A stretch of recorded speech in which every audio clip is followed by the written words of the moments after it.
Top 10 দুনিয়া, হ্যাঁ, 1 থেকে নিয়ে 10 নাম্বার পর্যন্ত সবচেয়ে বেশি ধনী, তাদের সম্পর্কে অনেক মুসলিমদের ধারণা এদেরই জীবন, হ্যাঁ এদেরই জীবন।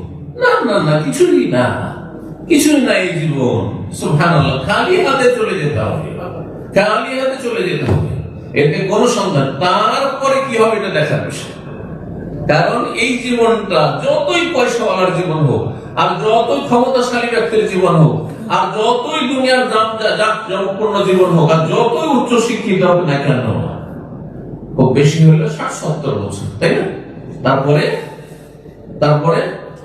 আমাকে মরতে হবে, তাদেরকে মরতে হবে। ইন্নাকা মাইয়িতুন ওয়া ইন্নাহুম মাইয়িতুন, হে নবী তুমিও মরণশীল আর তারাও মরবে, কিন্তু সুম্মা ইন্নাকুম ইয়াওমাল কিয়ামাতি ইনদা রাব্বিকুম তাখতাসিমুন, তারপর রবের সামনে সবাইকে হাজির হইতে হবে।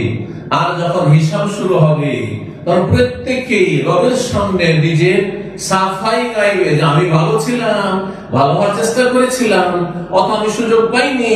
পয়সাওয়ালা দুনিয়ার যারা জাঁকজমকপূর্ণ জীবন যাপন পেয়েছিল, কিন্তু দিনের সাথে, ইমানের সাথে, আল্লাহর সাথে সম্পর্ক ছিল না, মসজিদের সাথে সম্পর্ক ছিল না, ইসলামের জ্ঞানের সাথে কোনো সম্পর্ক ছিল না, জান্নাত জাহান্নাম নিয়ে কোনো ফিকির চিন্তা ছিল না, তারা বলবে আল্লাহ জানতে পারিনি, মা জাহান্নামের বাশীর ওয়ালা নাযীর, আমাদেরকে কেউ বলেনি, আমাদেরকে বিষয়টা কেউ বুঝায়নি।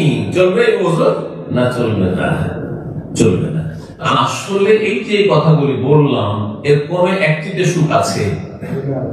যদি সুখ থাকতো তো দুনিয়ার যারা বড় বড় পয়সাওয়ালা, বড় বড় নেতা, হ্যাঁ, বড় বড় পদস্থ ব্যক্তি, আর বড় দুনিয়ার উচ্চ শিক্ষায় শিক্ষিত ব্যক্তি, এবং বড় যারা সেলিব্রিটি, যারা হ্যাঁ বিখ্যাত হয়েছে, খ্যাতি লাভ করেছে, ওদের জীবনটা বড় সুখ শান্তি হইত। কিন্তু আপনি তাদের সাথে যদি ঘনিষ্ঠ হন, তাদের সাথে যদি একটু বসেন, আর তাদের সাথে তাদের পার্সোনাল লাইফ সম্পর্কে জানেন, দেখবেন যে তাদের জীবনে অশান্তি শেষ না। ঘুমের ট্যাবলেট খেয়েও ঘুম আসে না, তাহলে কোন শান্তি আছে বলুন তো দেখি? হ্যাঁ, কোন শান্তি আছে? পয়সার হেফাজত করতে গিয়ে নিজের জীবন গিয়ে ঝুঁকিয়ে ফেলে দিতে হচ্ছে।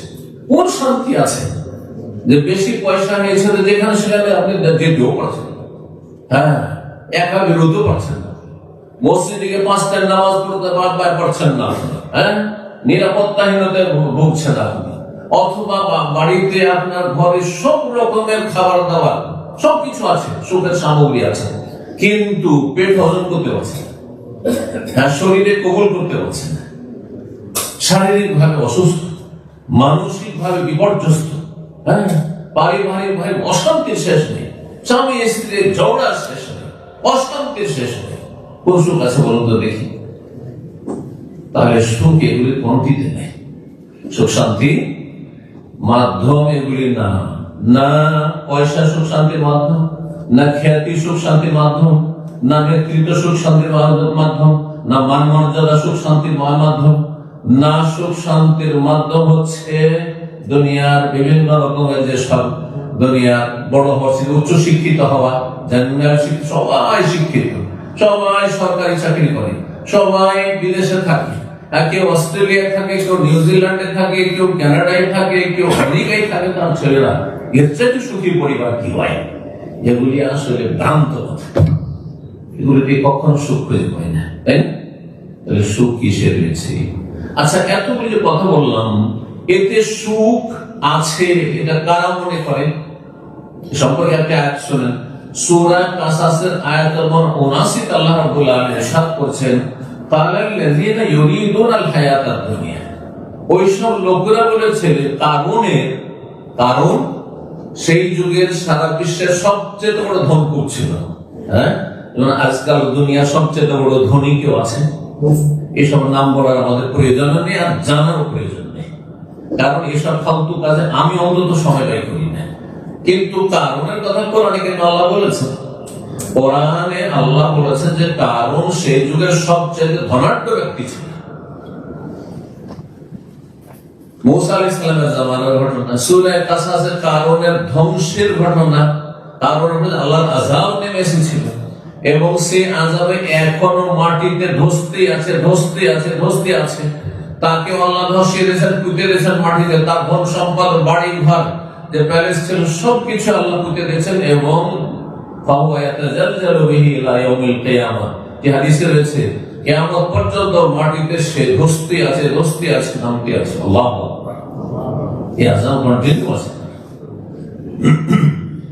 তো সে যখন তার বহর নিয়ে বেরোচ্ছে, যখন সে সব তার দলবলকে নিয়ে রাস্তাঘাটে বেরোতো, তখন দুনিয়াদার লোকেরা আক্ষেপ করে বলতো, গরিব লোকেরা অত তার চাইতে যারা জুনিয়ার, আর সবাই ছিল জুনিয়ার, ওর জামজমক দেখে বলতো কানাল্লাযীনা ইউরিদুনাল হায়াতাদ দুনিয়া, যারা দুনিয়াদার লোক, যারা দুনিয়ার স্বার্থ চায়, দুনিয়ার ক্ষণস্থায়ী সুখ শান্তি চায়, এতেই সুখ শান্তি মনে করে, তারা বলেছে ইয়া লাইতা লানা মিসলা মা উতিয়া কারুন, হায় যদি আমরাও তেমনটা পেতাম যেমনটা কারুনকে আল্লাহ দিয়েছে। तो অনেক মুসলিম লোক আছে, অনেক নামাজি লোক আছে, বলা যায় না, যখন দেখো অনেক পয়সাওয়ালা গ্রামে, আর আমার কিছুই নেই, 5 ওয়াক্ত নামাজ পড়ছি, তবুও সংসার চালাতে হেমশিম খাচ্ছি, আর বালা মুসিবতের শেষ নেই, অসুখ বিসুখের শেষ নেই, হয়তো বিভিন্ন রকমের সংকট রয়েছে। তখন বলে হাই আল্লাহ, তোমাকে এত রাখছি, যদি এর মতো কিছু দিতে, তাই না? এরাও ভালো মানুষ নয়, শুধু নামাজ পড়ে শুধু ভালো মানুষ হয়ে যায় না। যদি আপনার চিন্তাধারা না পাল্টে, নামাজও পড়ছেন আর পয়সার লোভ লালসা সামলাতে পারছেন না, খ্যাতির লোভ লালসা, এও যেমন বিখ্যাত হয়েছে, আমিও যদি বিখ্যাত হইতাম, এ যেমন চেয়ারম্যান হয়েছে, নেতা হয়েছে, এমপি হয়েছে, আমিও যদি, আমার ছেলেটাও হইতে পারতো, এর ছেলে যেমন একবারে দুনিয়ার শিক্ষায় বড় শিক্ষিত হয়েছে, বিদেশ যেতে পেরেছে, পশ্চিমা দেশের নাগরিক হতে পেরেছে, আমার ছেলেটাও যদি পারতো। এরকম অনেক নামাজি আছে আজকালকার সমাজে, এদের সম্পর্কে আলাপ হচ্ছে, ইয়া লাইতা লানা মিসলা মা উতিয়া কারুন, হাই কারুনকে যেমন দেওয়া হয়েছে এত ধন সম্পদ, যদি আমাদেরকে আল্লাহ কিছু দিতে দেওয়া হইতো, ইন্নাহু লাযু হাযিন আযীম, কারুন বড় ভাগ্যবান। কি বলেছিল কারুনের ধ্বংসের আগে? কারণ সমাজ জানতো না যে কারুনকে এভাবে আল্লাহ ধ্বংস করবেন, তাই ভেবেছিল যে কারুন যু হাযিন আযীম, বড় ভাগ্যবান। কারণের মতো ভাগ্য কার হয়? আজও আমাদের ভাতৃমণ্ডলী ভাগ্যবান দুনিয়াদাররা কাকে মনে করে? দুনিয়াদারকে মনে করে। এই 60-70 বছরের মধ্যে কিছুটা সময় যদি সুখী হয়ে যায়, তাহলে মনে করে যে বড়ই ভাগ্যবান হয়েছে, বড়ই সুখী পরিবার, বড়ই সুখী ব্যক্তি, বড়ই সুখ শান্তিতে আছে। কিছুই না আসলে।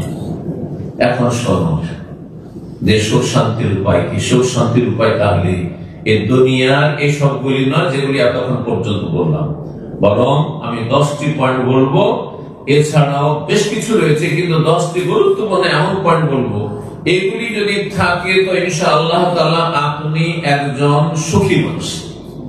আপনার পরিবার যদি এই বৈশিষ্ট্য গুণগুলি থাকে, তাহলে আপনার পরিবার হচ্ছে সুখী পরিবার। আপনার ছেলে মেয়েদের মধ্যে যদি এই গুণগুলি থাকে, আপনার ছেলে মেয়েরা হচ্ছে সুখী, তাহলে শান্তি রয়েছে।